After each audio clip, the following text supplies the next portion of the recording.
एक ऐसा हंटर जिसे दुनिया का सबसे कमजोर माना जाता था, वो बन जाता है अब तक का सबसे मजबूत। ये कहानी आप देखिए सिर्फ पावर हासिल करने की नहीं है, ये एक इंसान के एक देवता बनने की कहानी है। तो चलिए इस जबरदस्त सफर में और गहराई से उतरते हैं। अ राइज, सिर्फ ये एक शब्द, बस इसी एक शब्द से एक ऐसे लेजेंड की शुरुआत होती है जो हर रैंक, हर नियम को चुनौती देता है। ये एक ऐसी पावर है जो मौत को भी अपने घुटनों पर लाने का दम रखती है। तो मिलिए हमारे हीरो संग जिन्हू से, एक ई रैंक हंटर, मतलब इतना कमजोर कि उसका मजाक उड़ाया जाता था। लेकिन फिर एक दिन एक रहस्यमयी सिस्टम उसे चुन लेता है और उसे एक ऐसे रास्ते पर डाल देता है जहां से वो सीधा एक नेशनल लेवल का खतरा बन जाता है। मतलब जीरो से हीरो बनने की ये कहानी कल्पना से भी कहीं ज्यादा बड़ी है।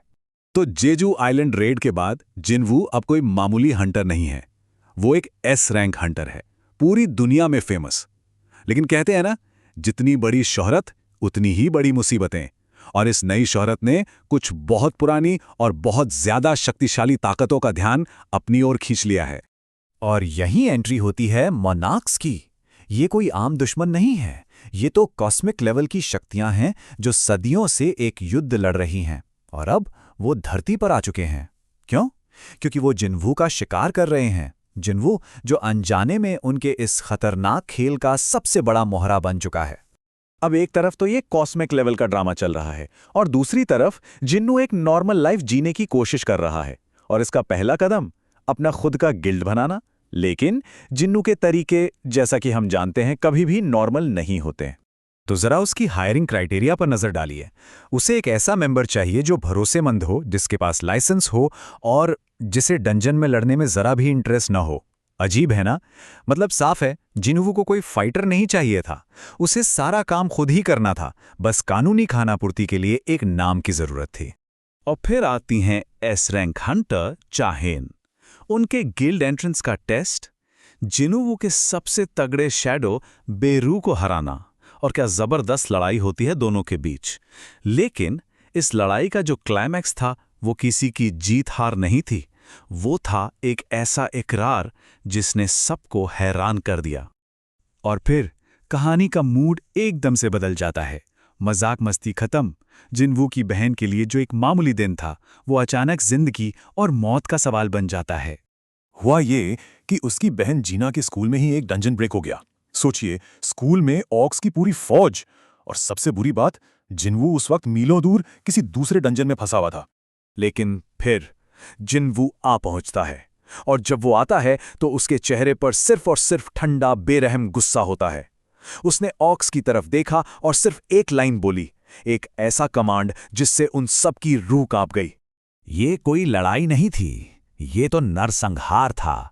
अपनी ताकत का एक ऐसा भयानक प्रदर्शन कि देखने वालों के होश उड़ गए। जिन्वू ने हाई ऑक्स की पूरी सेना को पलक झपकते ही एक सेकंड में खत्म कर दिया। स्कूल वाली इस घटना के बाद जिन्वू को एहसास हो जाता है कि अब और इंतजार नहीं किया जा सकता। और तभी सिस्टम उसे एक नोटिफिकेशन भेजता है। एक ऐसा नोटिफिकेशन जो आखिरकार उसे उसकी शक्तियों के पीछे के सच तक ले जाने वाला था।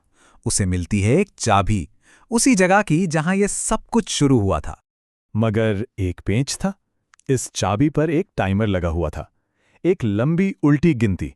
मतलब जिन्नू को इंतजार करना था।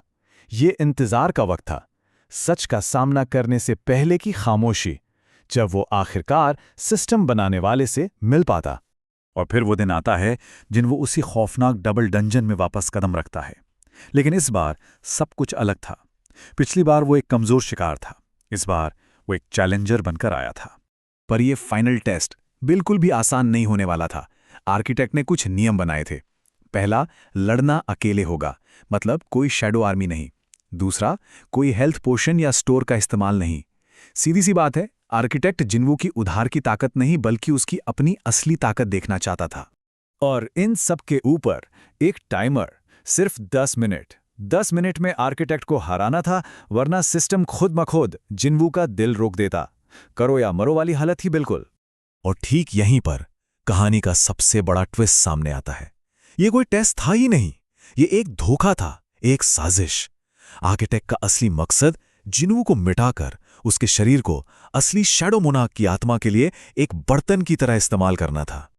लेकिन लड़ाई के क्लाइमैक्स पर आर्किटेक्ट का पूरा प्लान उसी पर उल्टा पड़ जाता है। और इस नाकाम साजिश का नतीजा क्या होता है?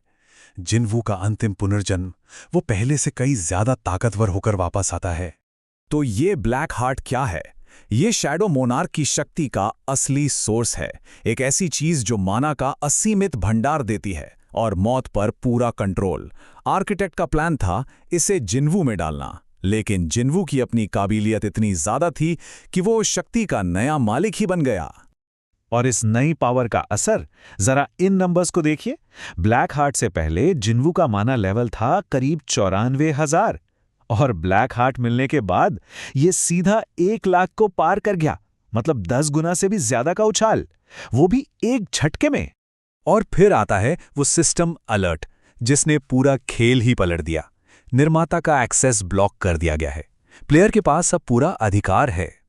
मतलब जिस सिस्टम ने जिनवू को बनाया था, जो उसे कंट्रोल करता था, अब जिनवू उसी सिस्टम का नया मास्टर बन चुका था। तो अब जब सारा सच सामने आ चुका है और जिनवू के पास बेहिसाब ताकत है, तो एक बड़ा सवाल खड़ा होता है। इस आने वाले कॉस्मिक युद्ध के बीच जिनवू इस दुनिया का रक्षक बनेगा या फिर उसका सबसे बड़ा खतरा?